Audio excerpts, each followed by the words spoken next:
Dnes je 18.11.2024, pondelok. Prišiel som do práce a zistil som, že mi zmizla na mieru robená pred 10 rokmi tabula, ktorá bola tu umiestnená, špeciálna kovaná reklamná tabula. Špeciálna reklamná tabula za 1250 € plus fasáda poškodená. Kto to ukradol, je otázne, lebo je vidieť ešte zvyšky kovu. Odlúpnutá celá fasáda, zničená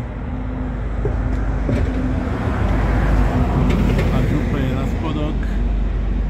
Aj pôvodná pomietka tam je ešte vidno dokonca.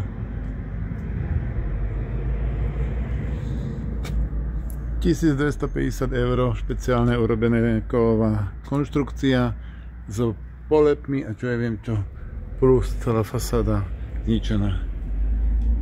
Nedávno tu bola škoda za 100 €, teraz dobrý. Tam bola nejaká tabula? No, tam bola tabula, niekto mi ho zobral. Idem volať políciu. No, firemná tabula. No? No, ľudia sú sprostí. V sobotu večer to bolo. Prechádzal som okolo so synom o 5:00.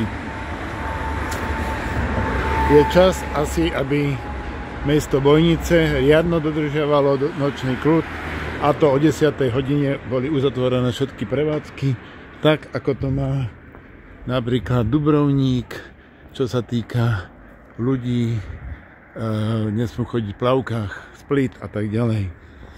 Tu sa vyhovárajú za turistickú sezónu. Teraz turistická sezóna už nie, tak mimo sezóny o 10:00 zavrieť všetky podniky a hotovo. Pred nejakou dobou tu bolo spálené, to už je zase spálené. Predtým dvere. Škoda, že som nestihol namontovať bezpečnostné kamery.